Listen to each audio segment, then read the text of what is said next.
Salud, sexo y violencia que solo pueden ser escuchados por niñas, niños y adolescentes bajo la supervisión de sus madres, padres, representantes o responsables. Venezuela amanece con fuerza, Venezuela amanece en unidad, porque la fuerza es la unión. La fuerza es la unión, la fuerza es la unión, te digo.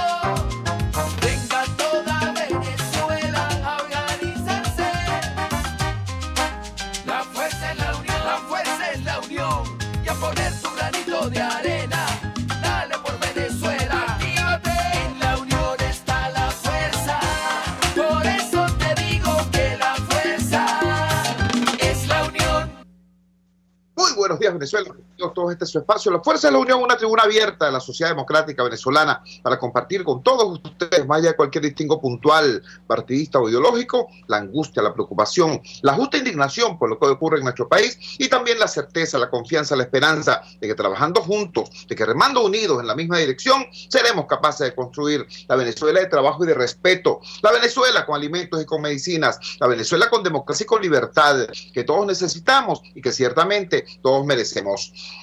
Allí en la tarde hubo una situación en las redes sociales que generó muchísima preocupación y muchísima alarma. Como ustedes saben, ayer tuvimos en este programa a Iván Freites dándonos una visión de lo que la crisis en nuestra principal industria, la única industria que nos quedaba, y digo así en pasado que nos quedaba, porque lo que ha sufrido Petróleos de Venezuela es un proceso de desmantelamiento, es un proceso de implosión, de destrucción de su capacidad productiva y de su propia cultura organizacional. Eso ha sido analizado desde diversas perspectivas y nos hacía falta la visión de abajo hacia arriba, desde la base de la pirámide, desde la palabra de los trabajadores. Resulta que ayer mismo, por casualidad de la vida, no porque así lo hayamos programado nosotros, corrió en las redes sociales la versión sobre una posible sustitución en el cuadro directivo de Petróleos de Venezuela. Se difundió la especie de una salida del general Quevedo de Petróleos de Venezuela, de la presidencia de Petróleos de Venezuela, y su posible sustitución por Ali Rodríguez Araque. Además hubo otras informaciones, disculpen, circulando a propósito de otras designaciones tan o más graves que esa que estaba circulando en primera instancia sobre la presidencia de nuestra casa matriz en materia petrolera. No es poca cosa de lo que estamos hablando. Recuerden ustedes que habiendo sido prácticamente liquidada la capacidad productiva del país en todos los otros rubros, Venezuela ciertamente era un país monoproductor antes de 1998, ciertamente Venezuela era un país petrodependiente antes de 1998, pero sin embargo la llamada política de sustitución de importaciones establecida por la democracia venezolana desde principios de los años 60 había permitido el desarrollo de un conjunto de industrias, de áreas, de ramas productivas con alguna capacidad incluso de exportación. Todo eso fue liquidado en estos 19 años del proceso de destrucción nacional, y nunca como ahora Venezuela fue rehén en su economía de lo que el mismo gobierno llama rentismo petrolero.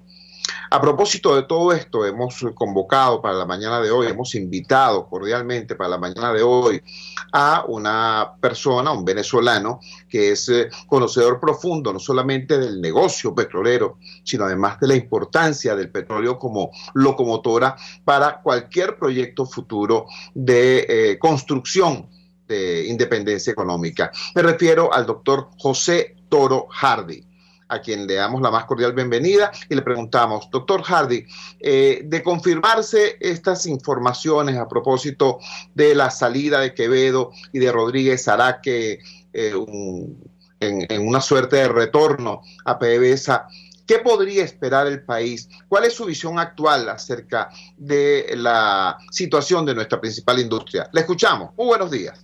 Muy buenos días, Chugo. Qué gusto estar nuevamente desde temprano conversando contigo sobre estos temas.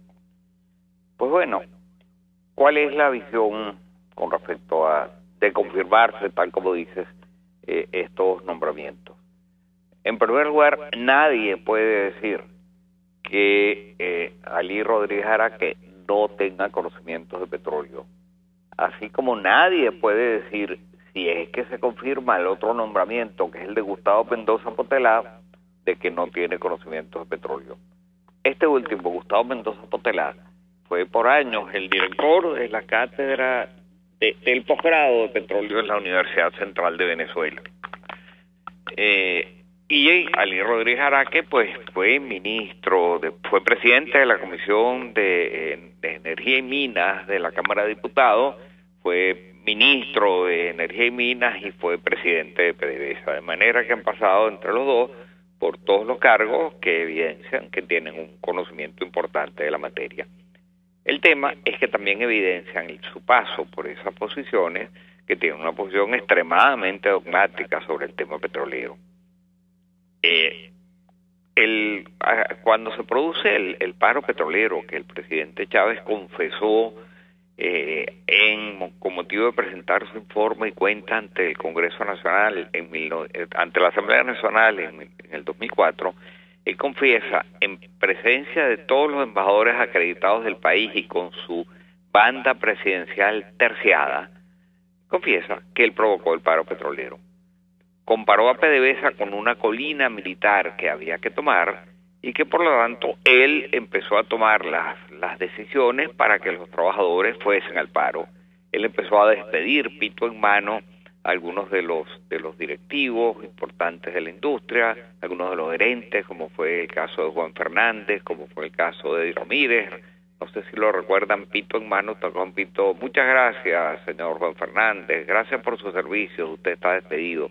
Y así fue despidiendo uno a uno a los trabajadores, a los más altos gerentes de PDVSA. Pues en aquella oportunidad él dijo que lo había hecho para provocar el paro y efectivamente vino el paro. En aquel momento, pues el presidente de PDVSA era Ali Rodríguez y él fue quien procede al despido de aquellos 20.000 trabajadores que, por cierto, de ser cierto que él regresa hoy a PDVSA, le van a hacer muchísima falta, porque allá había en promedio 15 años de experiencia y conocimiento cada uno de los despedidos, y se trataba de 300.000 años precisamente de experiencia y conocimiento que fueron lanzados al cesto de la basura. Ahora tiene también otras acciones. A él le tocó en un momento determinado una crisis eléctrica importante y ofreció resolverla, y su manera de resolverla es firmar con Cuba aquellos contratos para traer un gran número de plantas eléctricas pequeñas que se instalaron en todos los pueblos de Venezuela y que probablemente eran muy apropiadas para el sistema de electricidad que había instalado en Cuba. Por eso lo trajeron a Venezuela, eran técnicos cubanos los que lo hicieron, pero que eso terminó agravando enormemente el problema de la crisis eléctrica en el país. Eran plantas completamente diferentes a la red que había instalado en Venezuela, no se podían conectar al sistema de transmisión eléctrica nacional y terminaron un poco desbalanceando, desequilibrando, no sé muy bien cuál sería el término, pero terminaron creando una suerte de caos en el sistema eléctrico venezolano. Bueno, estos son los dos señores que ahora vienen a ocuparse. Por cierto, Mendoza Potelá, para el momento en que se produjo el paro, era miembro del directorio de PDVSA. De manera que, vuelvo a repetir, conocimiento del petróleo tienen, una carga dogmática gigantesca es también lo que tienen, y probablemente a aquellas gestiones, y cuando se remonta el inicio de lo que pasa, de lo que dejó de ser PDVSA y lo que pasó a ser hoy en día. Para aquellos momentos PDVSA producía cerca de 3.600.000 barriles por día. Hoy en día ha llegado a producir 1.400.000. Hoy en día PDVSA retrocedió a la producción que tenía en 1949, o sea, aproximadamente 70 años atrás. si a mí algo me dice estos nombramientos, es que lo que viene es una radicalización de la posición del gobierno en el área petrolera. Pero no sé muy bien en qué puede hacer esta radicalización para resolver el problema. Mayores dosis de una misma medicina no sirven para curar a un organismo, sirven en todo caso para profundizar los males que padece ese organismo. Estamos conversando con el doctor José Toro Hardy, exintegrante del directorio de Petróleos de Venezuela, cuando PDVSA era una de las principales empresas petroleras del mundo, y en la actualidad uno de los más acuciosos seguidores y críticos de lo que ha sido la gestión de PDVSA. Doctor Toro, quisiéramos preguntarle ahora por el siguiente aspecto de la crisis petrolera, de la crisis de nuestra principal industria petrolera. Generalmente poco analizado este aspecto, porque hay un dicho popular, dice, la sangre no llegó al río, para referirse a alguna crisis que no llegó a consecuencias mayores. Bueno, en el caso de la deuda ambiental de PDVSA, el país y el mundo no advierte la gravedad de esa tragedia, sino cuando en efecto el crudo llega al río, como en el caso del río Guarapiche, allá en Maturín. Pero de resto, hay una gran cantidad de problemas que vienen conformando una suerte de deuda ambiental de PDVSA, que es un problema severo, primero por el daño al ambiente que es de todos, y en segundo lugar porque eso inhibe también la posibilidad de que la industria obtenga apoyo financiero para resolver buena parte de sus problemas operativos. ¿Qué nos puede decir a partir de su conocimiento sobre este aspecto, sobre esta dimensión de lo que es la crisis de la industria petrolera venezolana? Porque es una dimensión grave, severa y nos afecta a todos. ¿Le escuchamos? Pues mira, ciertamente, PDVSA tenía unas instalaciones sumamente modernas, era como un Rolls Royce dentro de la industria petrolera, un Rolls Royce al cual en los siguientes años dejaron de cambiarle el aceite, dejaron de hacerle mantenimiento, el motor empezó a perder fluidos y se volvió una máquina contaminante. Eso es lo que es PDVSA hoy en día, una máquina contaminante. Después de haber producido 3.600.000 barriles al día, hoy en día produce 1.400.000, está cayendo aceleradamente la producción, pero son unos equipos que no han recibido el mantenimiento adecuado durante ya casi 20 años, que no han recibido, no ha habido preocupación de carácter ambiental. Y efectivamente por todos lados vemos problemas por ejemplo, de derrames. Como anécdota te puedo contar, cuando yo estaba en el directorio de PDVSA, si se producía un derrame en cualquier instalación en el lago de Maracaibo o en alguno de los puertos petroleros del país, por pequeño que fuese, a todos los directores nos sonaba en nuestras computadoras una alarma especial.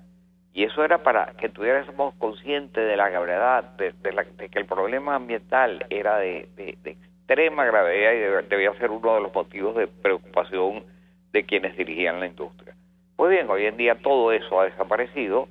Cuando uno entraba a instalaciones petroleras en el pasado, voy a mencionar un caso cualquiera, Jose, las 4 grandes plantas mejoradoras de crudo en Jose, en el estado de Anzoátegui, donde se transformaban los crudos extrapesados de la faja del Orinoco en crudos sintéticos de alto valor en los mercados internacionales. Pues uno entraba en aquellas instalaciones y aquello parecía una tacita de plata. Estaba todo impoluto, todo pulcro, había una enorme preocupación por el ambiente. Hoy en día, cuando uno pasa por esas mismas instalaciones, es más, cuando uno pasa por la carretera y las ve, lo que se encuentra es una cantidad enorme de metal oxidado, se encuentra unas montañas de coque que originalmente incluso se vendía porque como agente que servía para generar electricidad. Hoy en día pues hay montañas y montañas de coque que son tremendamente dañinas al ambiente. Hay también enormes montañas de azufre que es extraído en el proceso de tratamiento del crudos extrapesados de la faja. Hay todo tipo de residuos en medio de una cosa que parece una planta obsoleta, que parece una planta abandonada, como efectivamente lo es en gran medida, producto de que desapareció la preocupación ambiental de las prioridades de PDVSA. Profesor, le agradezco profundamente que nos haya acompañado en esta madrugada del jueves 24 de mayo. Era la voz experta del doctor José Toro Hardy, hablándonos acerca de las terribles consecuencias que tendría si se confirma la primicia dada en el día de ayer por la periodista Maybor Petit. Maybor Petit, a través de su cuenta en la red social Twitter, informó ayer. Maybor Petit es una periodista venezolana radicada hoy en el exterior. Fue profesora, incluso formadora de otros periodistas. Nos dijo ayer, hace unas 15 horas en la red social, lo último: militares salen de PDVSA y regresan 2 exdirectores y expresidentes de Citgo a la administración de la empresa petrolera estatal venezolana. Es la única vía que visualizan para reactivar PDVSA y hacer frente a la aguda crisis financiera y de producción. Luego nos dice en la misma red social, última hora: Manuel Quevedo fue destituido de la presidencia de PDVSA y en su lugar fue nombrado Ali Rodríguez Araque. Ciertamente hasta ahora no ha habido confirmación oficial de esta versión dada por la periodista Maybor Petit. Nos dice incluso en su cuenta @Maybor Petit en la red social Twitter: la gestión del general Manuel Quevedo frente a la presidencia de PDVSA pasa a ser la peor en la historia de la industria. Una demostración de la incapacidad de los militares para gerenciar una empresa petrolera. E incluso nos señala en su red social esta periodista que hace 13 horas envía el siguiente mensaje: hay un pleito a esta hora en el penthouse de Casa Matriz PDVSA. Tanto Manuel Quevedo como su esposa están enojados por las noticias de cambio. Hasta Ismael Serrano está rabioso. Mari Quevedo le dijo a su marido que él no se movía hasta que saliera en Gaceta. Lo cierto es que, rumores aparte, hemos buscado una opinión calificada sobre qué significaría para la industria petrolera, para Venezuela, si en efecto esta información se confirma. Nos dice José Toro Hardy, en el caso del general Quevedo, que su posible sustitución por Rodríguez Araque no significaría, por cierto, un alivio para el drama de la empresa. Ali Rodríguez Araque, por su ejecutoria como presidente de PDVSA, es el autor del genocidio laboral que costó a nuestro país y a nuestra industria la expulsión de más de 20.000 trabajadores altamente calificados. Y luego, como ministro de Energía Eléctrica, todos recordamos el tipo de desempeño que tuvo cuando nos inundó con pequeñas productoras, pequeñas plantas eléctricas. Por cierto, en aquel tiempo se produjo la denuncia de que no eran nuevas, eran reensambladas en Cuba para supuestamente suplir la demanda. Y bueno, estamos hoy en la situación en la que el país sabe que estamos en materia de apagones, incluso en la región capital. Este es el panorama que nos dio José Toro Hardy a propósito de esta información que, repito, desde ayer circula intensamente en las redes sociales. Vamos a la siguiente pausa comercial y ya regresamos con muchísimo más de La Fuerza. La fuerza es la unión. Usted escucha Unidad, la fuerza es la unión, con Chuo Torrealba por RCR 750 AM. Puedes seguirnos en nuestras redes sociales. En Twitter, @RCR750, la radio que se ve. En RCR somos vanguardia. Toda la programación de tu RCR también la puedes seguir a través de la internet. Audio y video en tiempo real, noticias y mucho más. No te pierdas ni un segundo de nuestra programación. No hay excusa ni cadena que valga para que dejes de escucharnos. Ingresa a rcr.tv, la radio que se ve. A mitad de tarde, Disfrute de una amena tertulia, acompañada del análisis preciso del acontecer nacional e internacional. La Linterna, con Diego Bautista Urbaneta.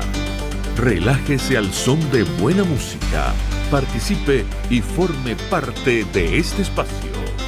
La Linterna, de lunes a viernes, a partir de las 2 de la tarde, por RCR 750 AM. Opinión, ideas en debate. Usted escucha a Chuo Torrealba en Unidad. La fuerza es la unión, por RCR. Regresamos a La fuerza es la unión. El prestigioso colega Salvatore Lo Mónaco nos hace una puntualización a través de la red social Facebook. Nos recuerda que la industria manufacturera venezolana surgió en los años 50 y en los años 60 a partir de esta política de sustitución de importaciones efectivamente se consolida. Ese dato es exactamente preciso. Gracias al colega Salvatore Lo Mónaco. Vamos ahora a cambiar radicalmente de tema.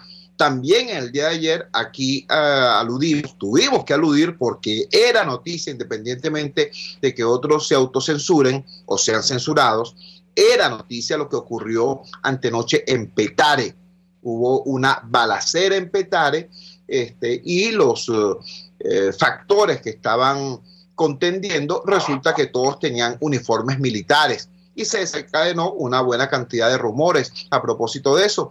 Una de las versiones, la versión que da el periodista Román Camacho, vincula los hechos de Petare con las detenciones recientes de un conjunto de efectivos de las Fuerzas Armadas en el marco de una operación del gobierno para defenderse de una supuesta conspiración. Todo eso, repito, es información que está circulando, es información que nadie quiere abordar de manera directa porque el tema militar siempre ha sido un tema muy espinoso y sobre todo en estos tiempos en que la dimensión militarista del régimen transforma el abordaje de este tema ciertamente en una suerte de cangrejo. Por eso es tan valioso el artículo que publicó ayer la periodista Sebastiana Barraez. El ruidoso silencio de las detenciones de oficiales en la Fuerza Armada Nacional Bolivariana. Así se titula este artículo que expone toda una visión del problema. Salió publicado, entre otros, en el portal Punto de Corte en el día de ayer. Y tenemos con nosotros precisamente a Sebastiana Barraez para que pueda comunicar a toda la audiencia de Radio Caracas Radio cuáles son sus impresiones, sus opiniones y el conocimiento que tiene concreto de informaciones a propósito de las fuentes que ha logrado cultivar tras largos años de especialización en esta difícil fuente informativa como es la fuente militar. Sebastiana, gracias por atender nuestra llamada madrugadora. ¿Qué está ocurriendo en la Fuerza Armada? ¿A qué obedecen estas detenciones? ¿Y qué nos puede decir eso a todos los venezolanos, estemos o no en la familia militar o en la institución militar? Te escuchamos. Buenos días. Buenos días, Chuo. Un saludo para ti y para los oyentes. Lo primero que debo decir es que, aunque el tema militar siempre ha sido, como tú en efecto lo indicas, un tema espinoso y de alguna manera se le ha catalogado como una caja negra, la verdad es que es un tema que debería interesarnos a todos los venezolanos y especialmente a los civiles. Lo digo porque creo que en los últimos años pues hemos vivido, sentido la gran influencia de todo el mundo militar en la vida cotidiana del venezolano. ¿Qué está sucediendo al interior de esta institución? Bueno, sencillamente es la continuación de una serie de hechos que han venido afectando a esta institución de manera dramática. Desde el año pasado, cuando hubo un punto de quiebre con la Asamblea Nacional Constituyente, y en ese momento la Fuerza Armada se sacudió de manera fuerte, incluso ameritó que el presidente de la República para ese momento ordenara los cambios militares a nivel del alto mando militar. Es decir, salieron todos los del alto mando militar a excepto del general Padrino López, que conservó el Ministerio de la Defensa. Fue cambiado solo jefe de la red y de la SODI del país. Eso indicó en ese momento una crisis muy fuerte al interior de la Fuerza Armada que no fue, digamos, tratada y asumida por el mundo militar y sobre todo por la dirigencia opositora. Pero el quiebre quedó y ese sentimiento, esa manifestación de rechazo hacia la Asamblea Nacional Constituyente, pues bueno, nunca se subsanó y sencillamente lo que se hizo fue correr la arruga de esa crisis interna que se estaba viviendo en la institución armada. ¿Qué sucede ahora? Bueno, viene un hecho similar con el llamado a las elecciones, que precisamente hace una Asamblea Nacional que no termina de legitimarse y por otra parte, en el marco de una serie de hechos no claros, no transparentes, ante un CNE que se ha venido desdibujando ante la población, que sencillamente es asumido no como un ente serio, y eso es muy grave realmente para unas elecciones. El caso es que el gobierno decide ir a elecciones a pesar de toda la serie de críticas internacionales, así como las internas, incluyendo las internas de la Fuerza Armada Nacional Bolivariana. Bueno, en las últimas semanas, yo calcularía en las últimas 2 o 3 semanas, pues bueno, hubo una manifestación en diferentes componentes de la Fuerza Armada en contra de esas elecciones, de las elecciones del día domingo. Empezaron a manifestarse grupos, opiniones, bueno, hasta el extremo de que sencillamente pues empezaron el gobierno dice que detectaron a una cantidad de oficiales involucrados en actos de rebelión, en instigación a la rebelión y en traición a la patria. Los relacionan, no sé si es cierto, pero el caso es que los están relacionando con los sucesos o los acontecimientos de la llamada Operación David en el Fuerte Paramatay el año pasado y en el movimiento de comandantes que fueron detenidos en marzo de este año. Ante esa situación, pues deciden detener a una cantidad de oficiales que la verdad es que creo que el gobierno detectó que tenía por lo menos molestia hacia lo que estaba ocurriendo. No sé, creo que no es así, no creo que realmente estuviese estructurado un golpe de Estado, pero el caso es que, bueno, ya hace aproximadamente unos 10-15 días que han venido deteniendo oficiales tanto de la Armada, que es bien inusual, porque este es un componente, digamos, como más elitesco dentro de la Fuerza Armada, y ya incluso hay algunos oficiales retirados y activos de este componente que fueron detenidos. Hay oficiales del Ejército, de la Guardia Nacional, y hay un importante número de oficiales de la aviación. Entonces, ante esta situación, ¿qué es lo que hay dentro de la Fuerza Armada? Bueno, se está desbordando una institución que ha venido siendo utilizada para cuanto plan, cuanta acción, cuanta ocurrencia se plantea el gobierno, y ha perdido y perdió su objetivo inicial, lo que le corresponde, lo que dice la Constitución, que es la razón de ser de esta institución, que es la defensa del territorio y la soberanía. Entonces, esta institución, que es la que además tiene el monopolio de estas armas, pues bueno, sencillamente se ha venido desconfigurando frente a la población. El rechazo de la población civil hacia la población militar es muy alta, pero incluso, lamentablemente, la opinión interna de la Fuerza Armada contra esa propia Fuerza Armada pues es sumamente negativa. Entonces, ya incluso a los altos oficiales de la Fuerza Armada les empieza a pegar la crisis.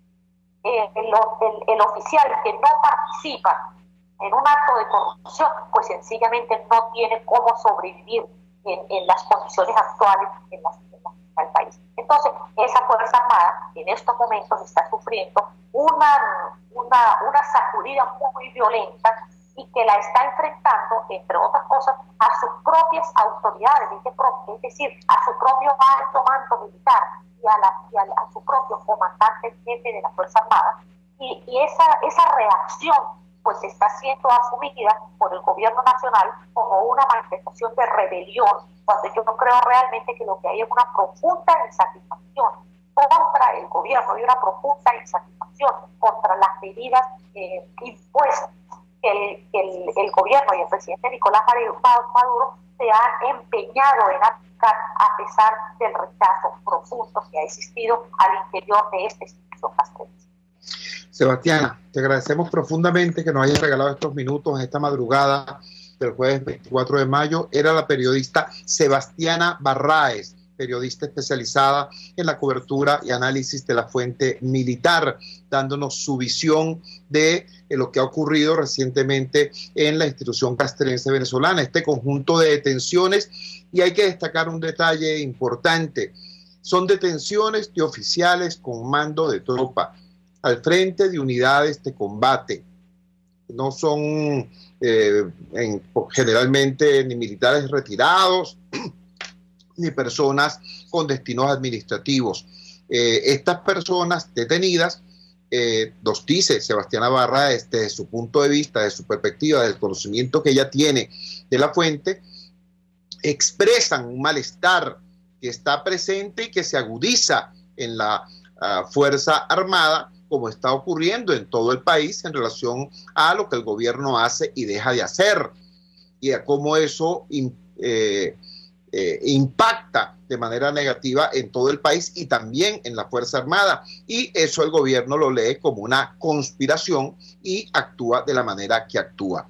Es el punto de vista de Sebastiana Barraez, es la información que nos da Sebastiana Barraez. Yo reitero la alta valoración que tengo de este insumo que Sebastiana le da a la opinión pública, porque esto es un tema crucial que, sin embargo, siempre ha sido abordado desde la autocensura o la censura, desde el miedo, de permitir calladamente que este tema sea una suerte de caja negra, y eso no debe ser. Como lo dice la propia Sebastiana Barraez, el tema militar es demasiado importante como para dejárselo solo en las manos de los militares. El tema militar es un tema crucial para la República, y por eso los civiles tenemos que tener una posición frente a este tema, y una posición informada, por cierto. Esa posición, en mi caso, ustedes lo conocen, yo jamás he estado de acuerdo ni con conspiraciones, ni con salidas de fuerza, ni nada por el estilo. Mi posición frente al tema militar es institucional y es republicana, y está ubicada en los extremos señalados por el artículo 328 constitucional. Nosotros, y cuando digo nosotros no me refiero a la oposición, ni me refiero al oficialismo, me refiero a los venezolanos. Los venezolanos necesitamos una Fuerza Armada Nacional que esté al servicio del país, no al servicio de un partido, que esté al servicio del país, no al servicio de un proyecto ideológico, que esté al servicio del país y no al servicio de un proceso de dominación o de un caudillo. ¿Me entiendes? Eso es lo que necesitamos los venezolanos, y eso es lo que establece el artículo 328 constitucional.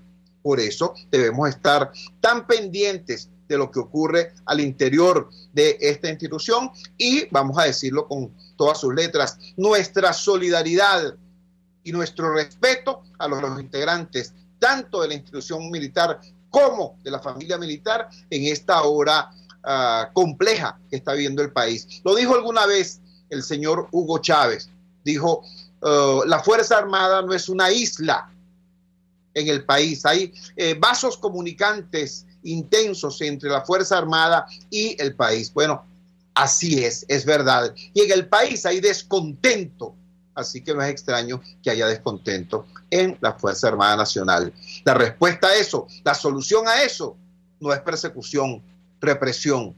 La solución a eso es desmantelar el descontento, subsanar el descontento. Y si el país lo que quiere es democracia, libertad, calidad de vida, progreso, la expresión que acaba de utilizar Sebastiana Barraez es contundente y demoledora. Dijo: oficial que no esté metido en la corrupción no tiene con qué comer, no tiene cómo vivir. Imagínate tú, es demasiado grave todo esto que nos señala la periodista Sebastiana Barraez, y bueno, lo que está a la vista, por cierto, de todo el país. Vamos a la siguiente pausa comercial y ya regresamos con muchísimo más de La Fuerza. La fuerza es la unión. Les estamos presentando Unidad, la fuerza es la unión, solo por RCR 750 AM. Ciudadano, conoce tus derechos. Tener acceso a una alimentación adecuada es un derecho humano universal. En la mayoría de los países, el Estado está obligado constitucionalmente a garantizar la seguridad alimentaria de sus ciudadanos. Haz valer tus derechos. Les habló Rafael del Rosario, concejal de Chacao. Si buscas cauchos especiales y específicos para tu rústico, te recomiendo Cauchera Fran Luis, donde los consigues como tú quieres, al mejor precio y con las mejores promociones. Bajando por la avenida Baral, al final, al lado del banco, teléfono 0212-481-1752. Correo caucherafranluis72@gmail.com. Cauchera Fran Luis, tu mejor opción. Leopoldo, y María Corina, yo estoy con abajo. Cuidado, compadrito. ¿Hasta cuándo esto, Dios mío? En un mar de datos, cualquiera se ahoga. En un desierto informativo, algunos mueren de sed. En una nube de confusión, muchos terminan sofocados. En un país donde todos quieren saber más y mejor, La Cabilla está contigo. www.lacabilla.com. La Cabilla, una voz independiente, alta, clara y responsable. La Cabilla, opinión radical, información libre.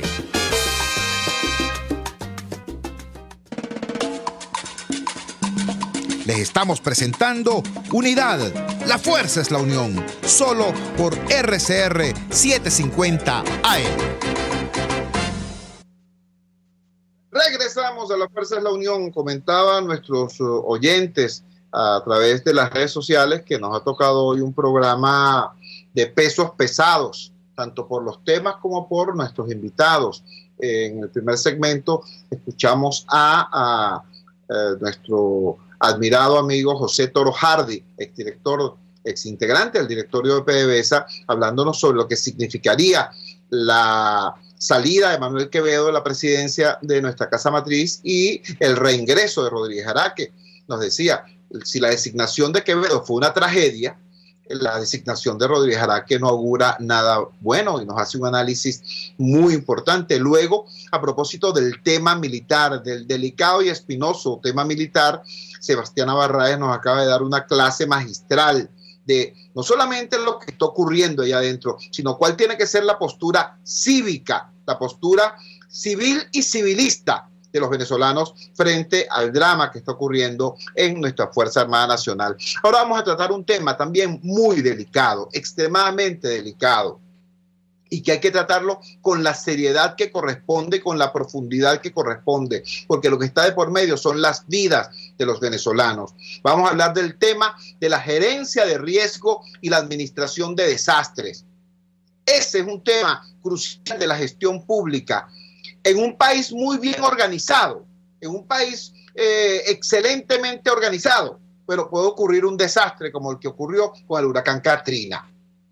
Y allí se pone a prueba la capacidad de ese Estado y de esa sociedad para hacer frente a una situación crítica. Bueno, si eso pasa en un país extremadamente bien organizado, imagínense ustedes lo que ocurriría, ¿no?, ante una emergencia en un país como el nuestro, un Estado desmantelado, una sociedad fracturada, enfrentando una amenaza natural que se haya transformado en desgracia natural al hacer colusión con nuestra fragilidad institucional. Porque lo hemos dicho mil veces, las desgracias naturales no existen. Existe una amenaza natural que al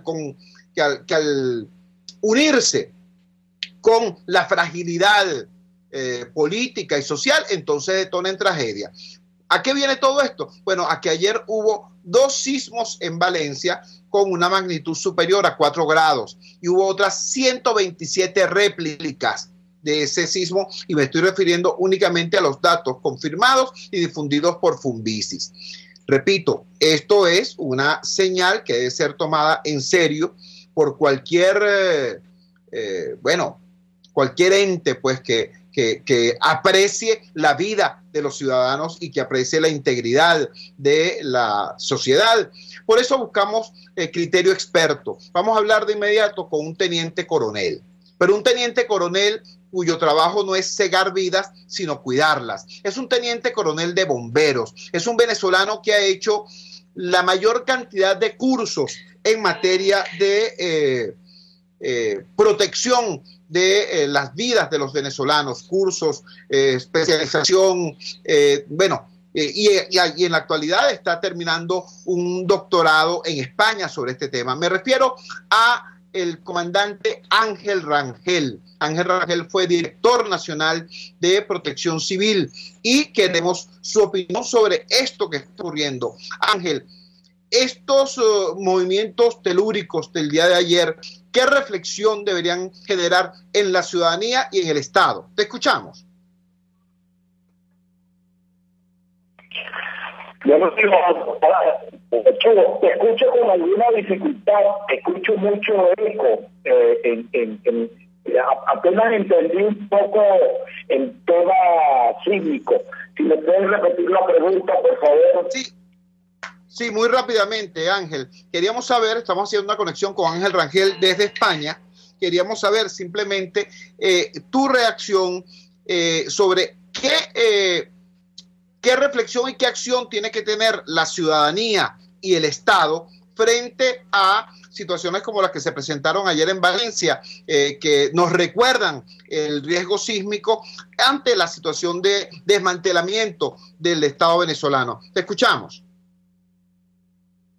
Bueno, evidentemente, el tema de la simplicidad que se ha entrado en el país este año y el año pasado, y ha sido reiterativo, es para recordarnos ante el Estado, del gobierno y de los ciudadanos, la situación de Venezuela, que siempre lo ha señalado, una ubicación extraordinaria al norte del Caribe, pero que está asentado en nuestro territorio alrededor de una falla tectónica importante como es la falla del Caribe, que se junta al norte del país con la falla suramericana, que produce esa actividad que se siente prácticamente alrededor de todo el país, porque igual podemos tener sismos en áreas de occidente, centro norte o oriente, y los registros como lo que tuvimos en Valencia el día pasado, ayer, de 4, de 3, igual se sintieron algunos en Morón, en Aroa, en Machique, en William, en Barcelona, en Carora, en las últimas 2 semanas. Y esto tiene que llamarnos a la reflexión de entender de manera definitiva.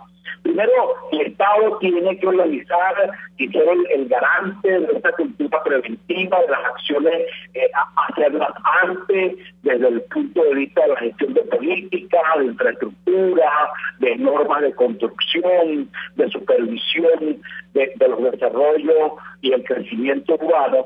Y por otro, los ciudadanos, que hay que prepararse. El Estado también tiene que apoyar en eso, y los ciudadanos tenemos cada uno que entender que es importante que tenemos medidas en casa, que se tomen medidas en las universidades, en los colegios, en la fábrica, en los trabajos, porque una vez que tenemos el evento, es necesario que antes se hayan tomado una decisión como retirar a objetos, televisores, cosas que pudieran caerse con el movimiento en paredes, ajustar las bibliotecas, las estanterías que no se nos vengan encima, organizarse para salir en orden de la casa, de la oficina, del aula, a un sitio abierto, y por supuesto ser muy solidarios una vez que esto ocurra, para hacerlo primero en que ayudemos a los otros ciudadanos que pudieran estar afectados.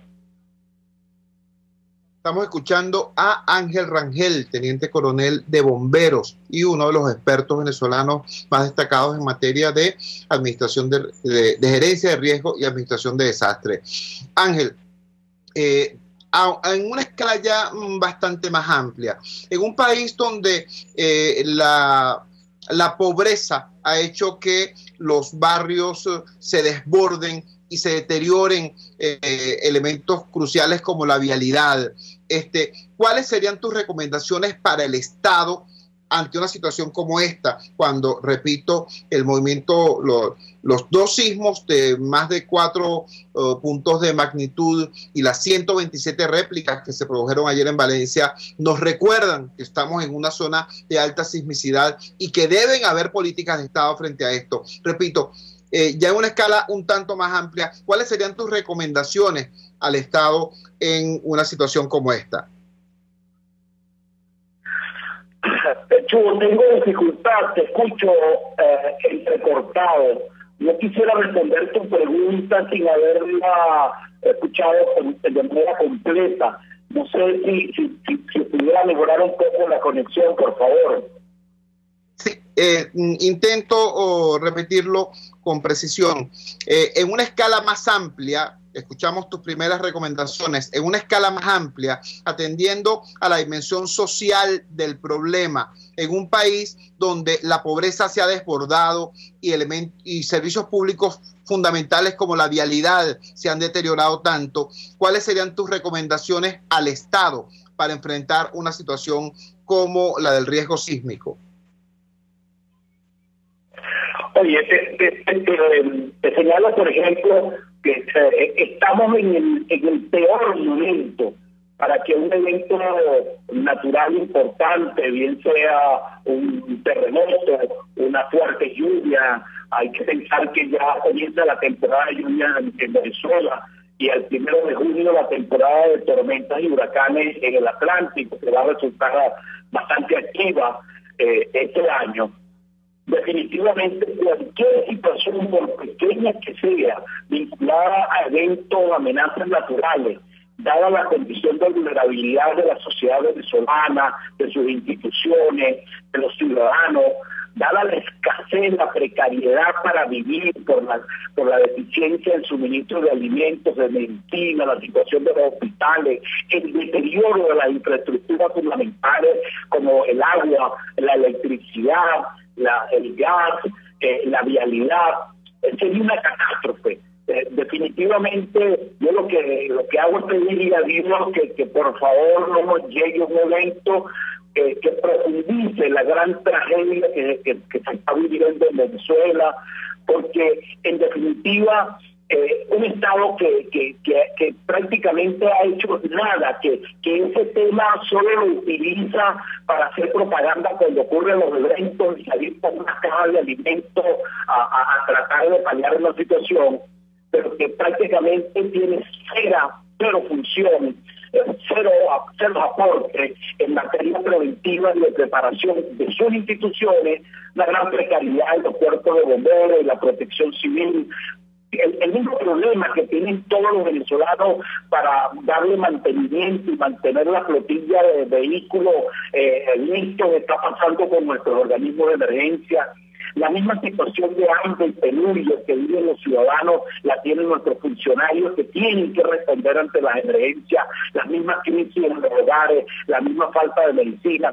Así que una situación de emergencia vinculada a cualquiera de estos eventos, bien sean lluvias, terremotos, tormentas, huracanes, hasta sequía, significaría la catástrofe para Venezuela y ya no digo que sería una situación que desbordaría una condición de ayuda humanitaria, sino una catástrofe para Venezuela y para la región, definitivamente. Es algo que te reitero, no me queda más que pedirle a Dios que nos ayude y que una situación como esta no se nos presente. Gracias, Ángel. Era el teniente coronel de bomberos Ángel Rangel, el comandante Ángel Rangel, uno de los venezolanos con mayor formación en materia de gerencia de riesgo y de administración de desastres. Ante la pregunta reiterada, ¿cuál sería tu recomendación y cuál es tu visión de lo que tendría que hacer el Estado ante una situación de riesgo inminente, ante una amenaza natural?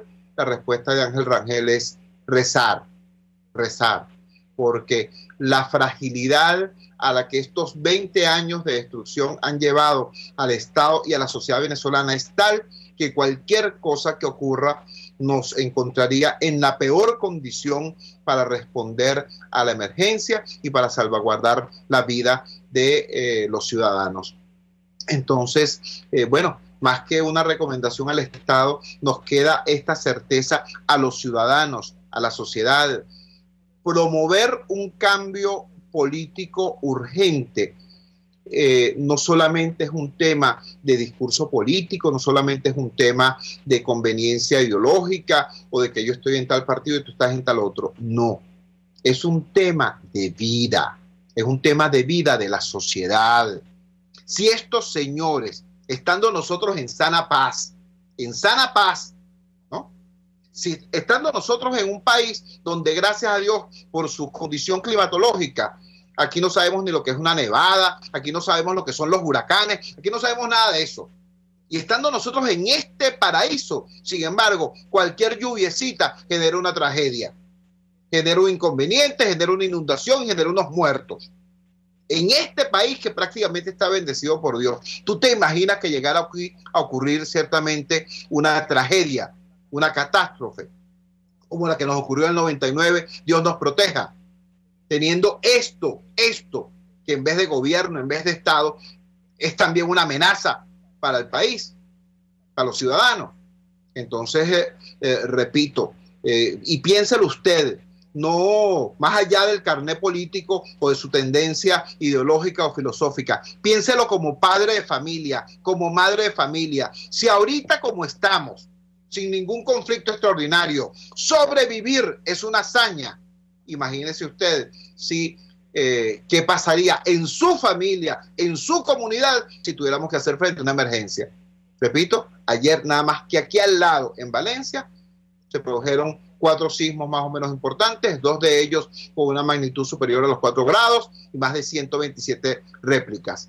¿Qué vamos a esperar? ¿Que se presente la emergencia para después salir corriendo? Repito, aquí hay la necesidad de que los venezolanos, no los de oposición o los de gobierno, no los de izquierda o de derecha, no los civiles o los militares, sino los venezolanos, hagamos lo que tenemos que hacer para lograr un cambio positivo que le dé a nuestro país mayores y mejores recursos para hacer frente a la gestión cotidiana de la vida y también para hacer frente a las emergencias posibles. Vamos a la siguiente pausa comercial y ya regresamos con muchísimo más de La Fuerza. La fuerza es la unión. Les estamos presentando Unidad. La fuerza es la unión. Solo por RCR 750 AM.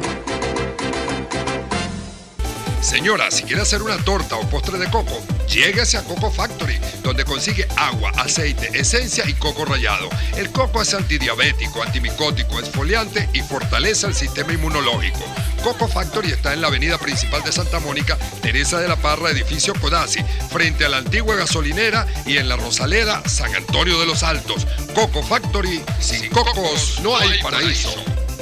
Disfruta del placer de vivir una experiencia única e inolvidable con tu viaje en primera clase. Tú eliges tu destino y nosotros hacemos realidad tu sueño. Los Roques, Canaima y la Isla de la Tortuga. Boletería nacional e internacional. Llámanos al 0424-204-9756 o 0414-330-4342. Somos tu viaje en primera clase. Casa AA tiene quesos rallados amarillos para untar de cabra aliñados y deliciosas mozzarelas, pero también salsas y aderezos para realzar tus ensaladas y comidas. Todo siempre fresco por su permanente rotación. Pregunta y pide lo que buscas en la calle Páez con Mariño de Baruta. Casa AA, 100% frescura y calidad. Antes de empezar el día, entérese de lo que acontece en el país junto a Pedro García Otero en Titulares de la Mañana, de lunes a viernes a las 6:30 de la mañana.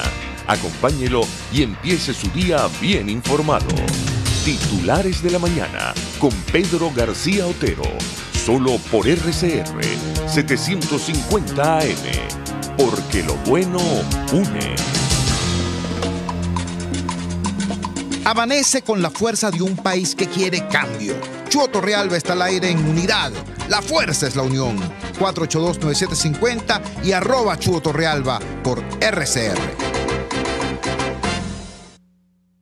Regresamos a La Fuerza de la Unión y después del programa de hoy con el titular de primera plana del diario El Informador de Barquisimeto. Nos dice así: muchos calman el hambre con chimó. Masticar chimó era una costumbre de la Venezuela rural de hace unos 60, 70 años. El chimó es una pasta que tiene como componente fundamental el tabaco.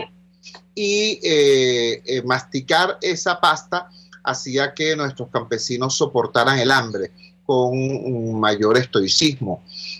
Algo así como lo que hacen los indígenas bolivianos al masticar hojas de coca.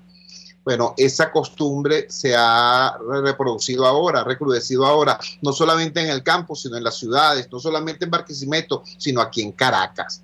Eso está ocurriendo.